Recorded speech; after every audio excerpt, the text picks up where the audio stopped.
India का role quad में as a leader of quad है। तो यूनाइटेड स्टेट्स ऑफ अमेरिका की तरफ से इंडिया के प्राइम मिनिस्टर को और इंडिया को क्वाड का लीडर माना गया है, लीडर कहा गया है। और ये छठी समिट है और चौथी दफा के लीडर्स मिल रहे हैं इन पर्सन बाइडेन के एरा में। सो बाइडेन 2020 में आए, 21 में इसको लीडर्स लेवल पे लेके गए। आज तो अपने बड़े बड़े स्टेटमेंट्स के रिकॉर्ड तोड़ दिए हैं। अमेरिका की जानिब से ऑफिशियली ये ऐलान किया गया है कि क्वाड का जो है लीडर जो है इस वक्त इंडिया बन चुका है। कि प्रेसिडेंट जो बाइडेन की तरफ से एक इंटीमेट डिनर का एहतमाम किया गया है मोदी साहब के लिए। देखिए, आप जानते हैं कि जापान के प्राइम मिनिस्टर और ऑस्ट्रेलिया के प्राइम मिनिस्टर दोनों भी इस क्वाड समिट में मौजूद होंगे और प्रेसिडेंट जो बाइडेन ने ख़ास तौर पर इसलिए ये एक बड़ा एहतमाम अपने घर पर कर रखा है। उनका होम टाउन है जहाँ पर ये गैदरिंग्स हो रही हैं।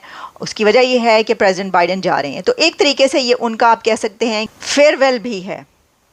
और एक सबसे बड़ी खबर कि अमेरिका की तरफ से ये कहा गया है कि इंडिया का रोल क्वाड में as a leader of quad है।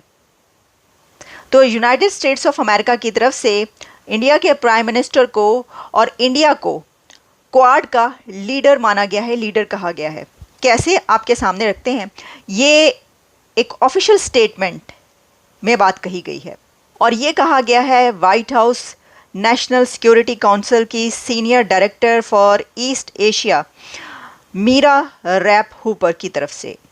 उन्होंने कहा कि when it comes to the role that we expect from India to play, we expect and indeed see India as a leader within the Quad। उनका कि जब हम भारत को देखते हैं कि रोल क्या है उसका, तो उसका रोल एक लीडर का रोल है क्वाड के अंदर। तो देखिए, ये तो आप जानते हैं ना, आपको पता है कि ये स्वैप की गई है समिट नेक्स्ट ईयर आप देखेंगे भारत में। और इस बार उन्होंने कहा कि क्योंकि प्रेसिडेंट जो बाइडेन जा रहे हैं, लास्ट उनका ये है, तो अमेरिका में ये समिट उसको हेड की जा रही है। लेकिन इसमें ये जो एक लीडर कहा गया इंडिया को क्वाड का, तो दूसरे किसी कंट्री को भी कहा जा सकता था। देखिए ना, आप जानते हैं कि टोटल 4 कंट्रीज़ तो हैं क्वाड में, लेकिन उसमें भी कहा गया कि इंडिया का रोल एक लीडर का रोल है। उसकी वजह यह है कि हम ये देख रहे हैं कि दुनिया की बड़ी से बड़ी समिट इंडिया में होती है। भारत बड़ी आसानी से दुनिया की बड़ी से बड़ी कॉन्फ्रेंस करवाता है, समिट्स करवाता है, पूरी दुनिया की लीडरशिप वहाँ पर जाती है, उनकी बात सुनती है। और इसकी एक बड़ी वजह ये भी हो सकती है कि प्राइम मिनिस्टर रशिया गए, फिर वो यूक्रेन गए, वो इससे पहले अमेरिका भी आ चुके हैं, वो दुनिया भर जा रहे हैं, वो पोलैंड भी गए, जहाँ पर गए उनको हाथों हाथ लिया गया, उनको बड़ी इज्जत दी गई। और जो एक बात की जा रही है कि अगर कोई पीस डील हो सकती है, अगर दुनिया में अमन आ सकता है, तो वो एक लीडर करवा सकता है। और लगता है कि कोई ऐसी कोशिशें हो रही हैं। तो वो कौन है? वो इंडिया है और इंडिया के प्राइम मिनिस्टर। ये जो जहां तक बात है क्वाड, अब इसका असर देखिए आरजू जी, कि कल चाइना ने आपको ऑफर दिया कि ज्वाइंट टेररिज्म करिए और ज्वाइंट सिक्योरिटी कंपनी बनाइए, मिलकर लड़ेंगे टेररिज्म से। हालांकि ये अगर आपने कर दिया तो जब चाइनीज अपनी सिक्योरिटी खुद से करवाएंगे, तो आप तो कर नहीं पा रहे, तो अपने वो सिक्योरिटी फोर्सेस लाएंगे, तो वो आपका एक कोई आदमी रख देंगे और वो आपका आदमी के पीछे सारी फौजें अपनी गुजर देंगे उस सिक्योरिटी कंपनी में, और उनका पूरा वापस सिस्टम रूल करेगा। वो बड़ा अच्छा आइडिया उन्होंने किया टेक ओवर का, क्योंकि भैया अगर पाकिस्तानी सेव ही कर रहे होते तो फिर ये इसकी जरूरत ही नहीं होती। वो कहते कि भाई और पाकिस्तानियों को रिक्रूट करो और पाकिस्तानी सोल्जर बनाओ, हम पैसा देंगे उसका, वो क्यों नहीं कर रहे हो? इसका मतलब ट्रस्ट नहीं है पाकिस्तानी पे आपको। आप समझ रहे हैं ना कि आप अपनी सिक्योरिटी के लिए सीपेक में पाकिस्तानियों पे ट्रस्ट नहीं करो, आप करो कि ज्वाइंट बनाओ। It's a polite way of saying कि साला आप तो पे भरोसा ही नहीं करते। एनीवेज, ये क्वाड का डर है और क्वाड को हम मिलिटराइज नहीं कर। क्योंकि प्रधानमंत्री मोदी और भी लोगों से मिलेंगे वहां पे, यूनाइटेड नेशन का वो भी संबोधन करेंगे। और तो क्वाड की आप रिलेवेंस इससे समझ लीजिए कि जो इजराइल कर रहा है अभी वेस्ट एशिया में, मिडिल ईस्ट में, आपने देखा लेबनान में क्या हुआ, वो जिस टेक्नोलॉजी को वो अचीव कर चुके हैं भाई, उससे तो हमारे आपका, मैं 2 दिन से मोबाइल नहीं छू रहा हूँ कि क्या पता चला मेरे में ही कुछ, कभी मैं फोन उठाऊं इधर से कोई अननोन नंबर आए, हेलो, उसका मोटो हो जाए मेरा।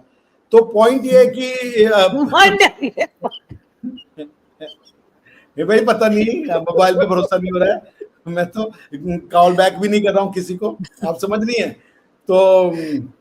पेजर पे तो मेरा भरोसा ही उड़ गया। तो पॉइंट आपसे मैं बस इतना ही कहना चाह रहा हूं कि ये जो क्वाड की मीटिंग हो रही है, अमेरिकन आर ऑल्सो इंटरेस्टेड।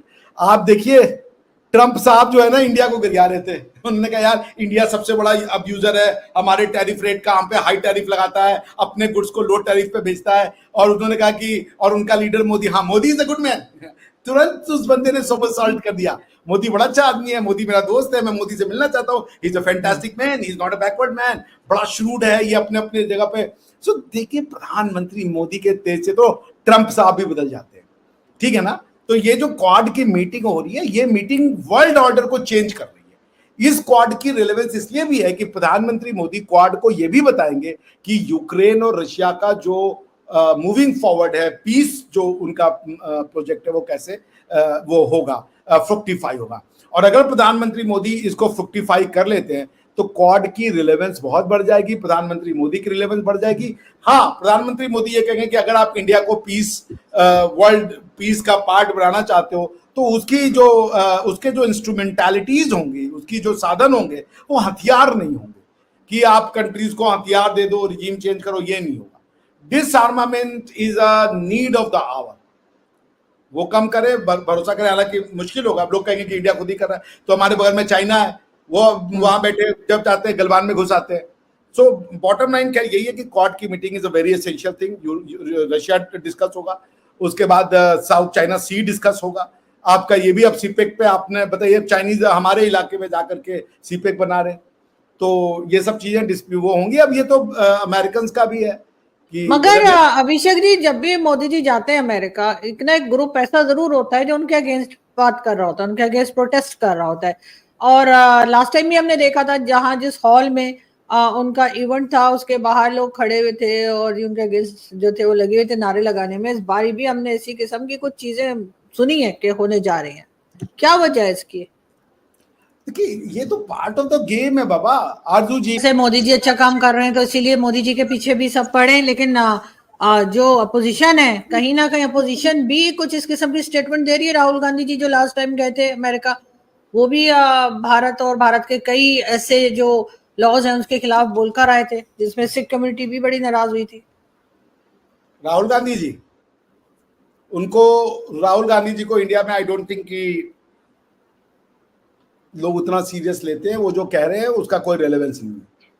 अब आपको बोलने से तो कोई नहीं रोक सकता ना, यही ब्यूटी है डेमोक्रेसी की, और मैं उसका इज्जत करता हूँ। मैं पर्सनली मेरी राहुल गांधी जी से कोई वो एनिमोसिटी नहीं है, मैं उनका तो बड़ा सम्मान भी करता हूँ। उनकी आइडियोलॉजी और हमारे आइडियोलॉजी में अंतर है। वो जो इंडिया को देखते हैं जैसे समझते हैं, मैं इंडिया को वैसे नहीं देखता और वैसे नहीं समझता।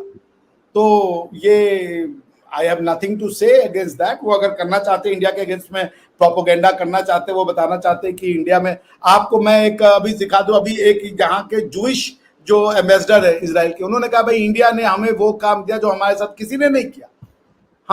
इंडिया ने हमें, सारी दुनिया ने परसिक्यूट किया पर हमें इंडिया ने कभी परसिक्यूट नहीं किया।